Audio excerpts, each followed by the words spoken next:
आजा।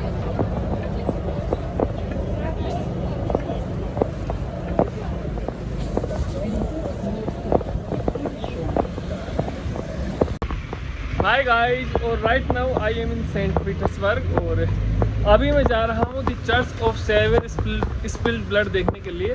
तो मैं वॉक करते करते यहाँ तक पहुँचने की कोशिश कर रहा हूँ। और जैसे कि आप देख सकते हैं कि ये जो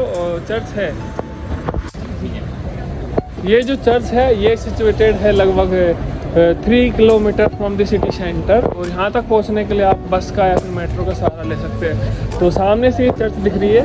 और तो ये जो चर्च है ये सिचुएटेड है एक रिवर के किनारे पे और एक छोटी कैनाल के किनारे पे। और ये जो छोटी कैनाल है, जो रिवर है, इसे एक वंडरफुल लुक देती है। तो जो नियरेस्ट बस स्टेशन जो आपको मिलेगा वो लगभग 500 से 600 मीटर दूर है और वो आपको वहाँ छोड़ेगा। और वहाँ से आप पैदल वॉक करते करते बहुत सारे नज़ारे लेते यहाँ पे पहुँच जाएंगे। तो ये जो रास्ता है, इस रास्ते में आपको बहुत सारी यहाँ पे रेस्टोरेंट मिलेंगे, कैफे मिलेंगे, आप चाय कॉफ़ी खाना पीना अपना प्रॉपरली कर सकते हैं।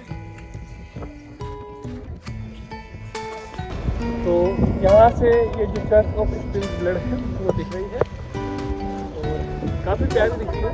रात के टाइम जब लाइटिंग होती है तो बहुत भी साथ ही ये जो रिवर है, इस रिवर में लोग बोट से भी घूमते हैं। और ये जो बोट है, ये जो चर्च है, इसके चक्कर वक्कर लगा के इसके अगल बगल से निकल के और ऐसे भी आपको एक अच्छा नज़ारा मिलेगा। तो आज भी यहाँ पे बहुत सारे ट्रेवलर्स हैं और आज वैसे फ्राइडे है। तो फ्राइडे को भी लोगों में खतरनाक भीड़ रहती है। एक ऐसी जगह जहाँ पे हमेशा भीड़ रहती है।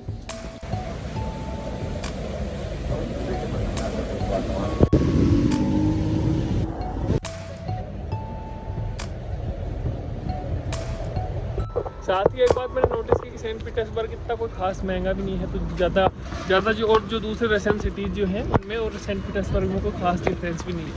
तो दोनों साइड एक रिवर है और मैं बीच में एक ब्रिज पे खड़ा हुआ हूँ जहाँ पे लोग फोटोग्राफी के लिए आते हैं। तो रशिया की जो स्ट्रीट्स हैं काफ़ी सही। और एक अच्छी बात ये होती है कि यहाँ पे जो बाइक होती है, जो कार होती है, जो 4 व्हीलर 2 व्हीलर होते हैं, उनकी एक्सेस यहाँ पे बंद होती है।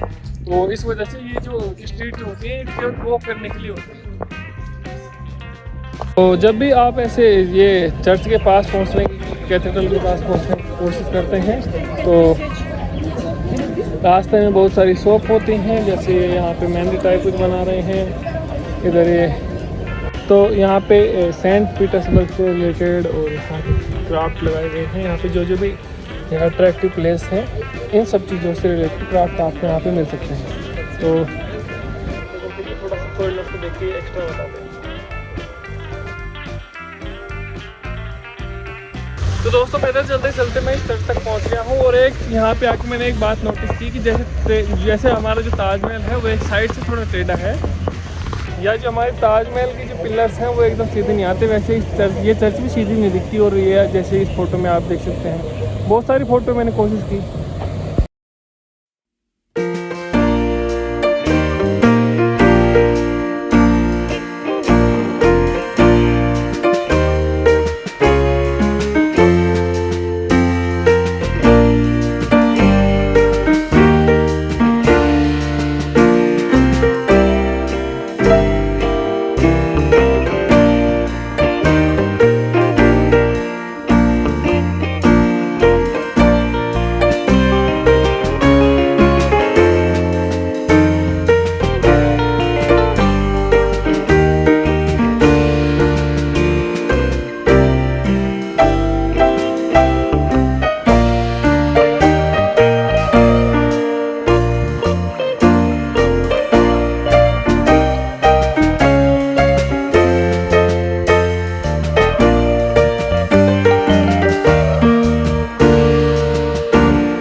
तो ये यहाँ पे जो चर्च है उसके गेट पे आ गया हूँ। अब मेरे को अंदर जाना है और अंदर जाके देखना है कि यहाँ पे क्या है चर्च में, मतलब जो बाकी जो रशिया में चर्च से ये चर्च कैसे डिफरेंट है और किस चीज़ को देखने के लिए इतना टूरिस्ट आते हैं यहाँ पे। काफ़ी प्यारी प्यारी फ़ोटो आती है, मैंने फोटोग्राफ। तो ये इसका प्राइस सेगमेंट है और इसमें जो चार्जेस लगते हैं वो लगभग पर टिकट के 400 रुपये होते हैं एंट्री के लिए। तो इसके अंदर 2 म्यूज़ियम है।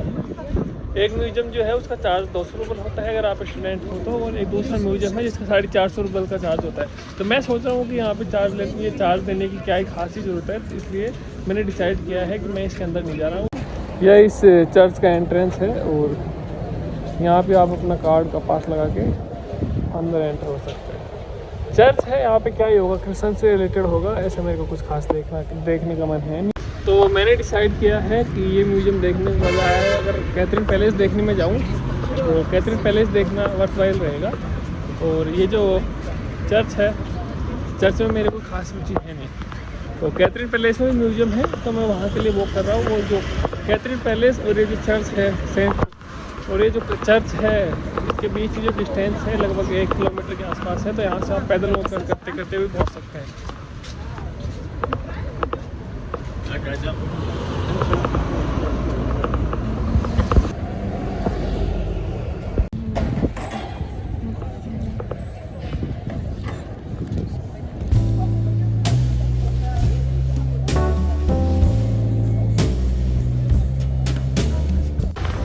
तो गाइस यहाँ मैं चलते चलते विंटर पैलेस पहुँच गया हूँ। और विंटर पैलेस के बारे में अगर आप मैं बताऊँ तो विंटर पैलेस एक बहुत ही ऐतिहासिक इमारत रही है रशिया की हिस्ट्री में। और ये एक एडमिनिस्ट्रेटिव बिल्डिंग रही है 17वीं, 18वीं और 19वीं सेंचुरी में। और यहाँ पे बहुत सारे इवेंट होते थे, जो भी राजा महाराजा जो रशिया के रहे हैं वो यहीं से चलाते थे पूरे देश में। सेंट पीटर्सबर्ग जो है वो पहले रशिया की कैपिटल थी, तो काफ़ी ऐतिहासिक बिल्डिंग है और इसीलिए इसके अंदर एक बहुत ही बड़ा और बहुत ही प्यारा म्यूजियम है। साथ ही रशिया में जो लोग आते हैं या इस सिटी में जो लोग आते हैं वो सबसे ज़्यादा सेंट पीटर्सबर्ग में विंटर पैलेस को देखने के लिए आते हैं। इसकी रैंकिंग या जो रेटिंग है वो सबसे ज़्यादा है।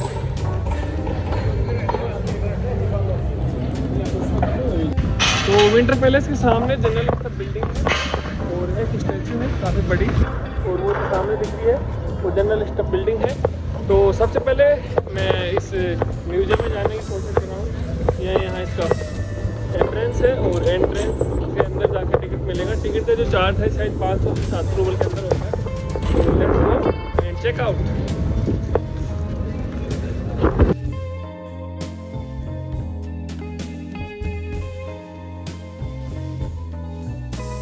तो ये जो पैलेस है ये स्क्वायर की शेप में बनाया गया है और काफ़ी एक बड़े एरिया में फैला हुआ है। तो एक बार इसको अगर आप सही ढंग से गौर करें तो ये रियली लगता है कि ये रशिया की जो सरकार रही होगी, जो राजा महाराजा आके रहे होंगे, उन्होंने यहाँ पर राज किया होगा और उन्होंने यहाँ से एडमिनिस्ट्रेटिव जो सर्विसेज है उनको रेगुलेट किया हुआ होगा।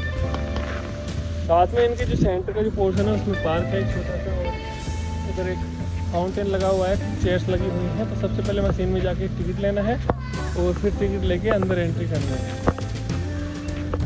तो सबसे पहले टिकट काउंटर पे पहुंचने की कोशिश कर रहा हूँ। और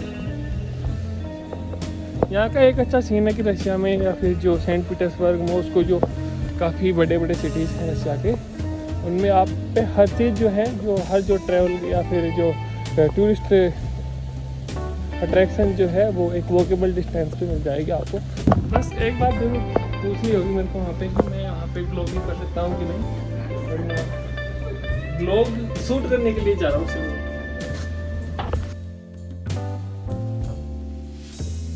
वो टिकट है लगभग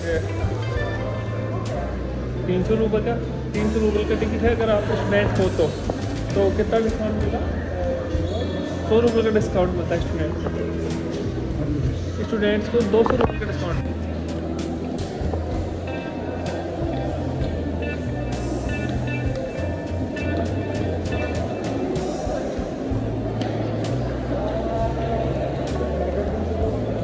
तो अभी मैं एंट्री करने की कोशिश कर रहा हूँ और एंट्रेंस जो है उस एंट्रेंस से पहुँच गया हूँ।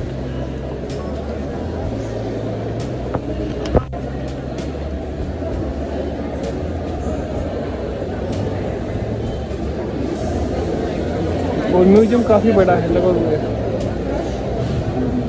तो अभी मैं जो विंटर पैलेस है इसके ग्राउंड फ्लोर से आगे हूँ। मैं अंदर एंट्री कर ली है। मेरे पास टिकट का जो मेरा पास था वो यहाँ है। तो हाय,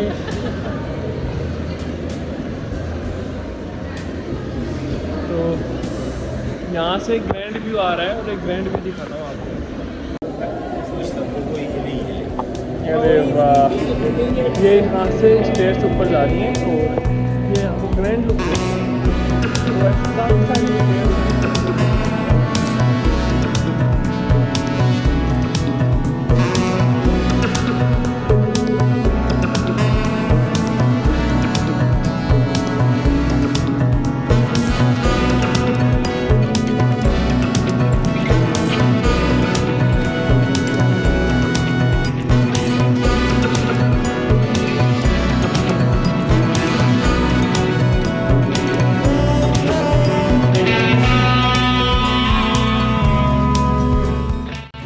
ये यहाँ पे कारपेट की पेंटिंग की गई और जो पीटर द ग्रेट हुआ करता था राजा, या फिर उस टाइम में जो दूसरी कलाकृतियाँ और पेंटिंग्स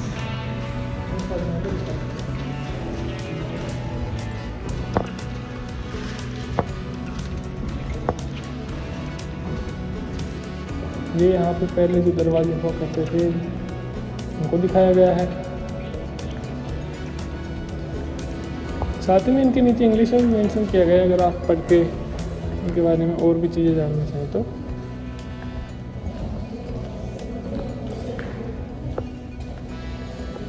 ये जो पेंटिंग्स जो भी आपने देखी हैं, ये है Russian icon painting of 7th और 6th सेंचुरी।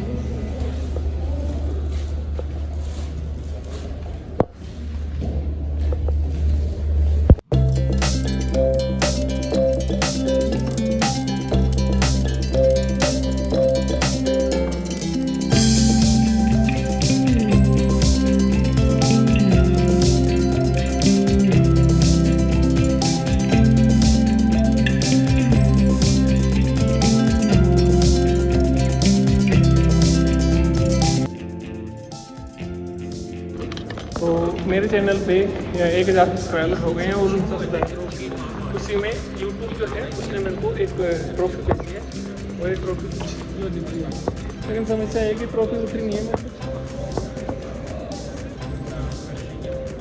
तो म्यूजियम काफ़ी प्यारा है।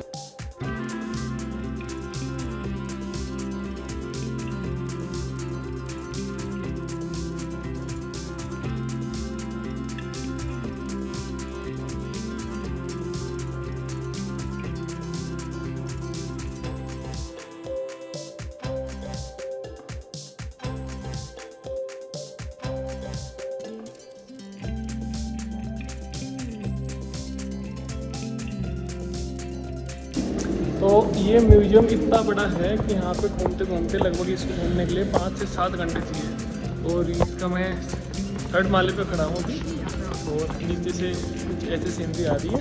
तो जो पुराना जो रशिया था उसके कुछ यहाँ पे मूर्तियाँ या स्टैचू लगाए गए हैं। उस टाइम कुछ पेंटिंग्स हैं, उस टाइम पे जो हथियार यूज़ करते थे या जो खाना बनाने के लिए जो चीज़ें यूज़ होती थी, सब चीज़ रात साइड टाइम पे जो कुर्सियाँ कैसी होती थी, उन सब चीज़ों को यहाँ पे दिखाया गया है। तो पेंटिंग्स जैसे तो देखिए, तो ऐसे इन सब चीज़ों को दिखाया गया है। तो लगभग 2 से 3 घंटे लगेंगे और भी अभी इसको घूमने के लिए 3 घंटे मेरे को हो गए यहाँ पे घूमते घूमते। तो guys I am tired of walking in this place. तो मैंने डिसाइड किया है कि अभी ये ब्लॉग है वो यहीं इसी जो म्यूजियम है इसमें घूमते हुए एंड किया जाए। तो thank you for watching the video और स्टे ट्यून विद अस।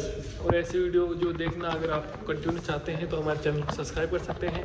हमारे चैनल पे आने के लिए हम आपका धन्यवाद करते हैं। और मैं अभी बहुत थक गया हूँ, मेरा सिर्फ एक ही मन है, पानी पिला दे मेरे को कोई, और पानी वाला ऑप्शन अगर नहीं है तो मेरे को बैठने के लिए जगह दे दे। बैठने के लिए जगह मेरे को मिल गई है, यहाँ पे बैठता हूँ, फिर थोड़ी देर बाद मैं नीचे जाऊँगा और फिर घर जाऊँगा।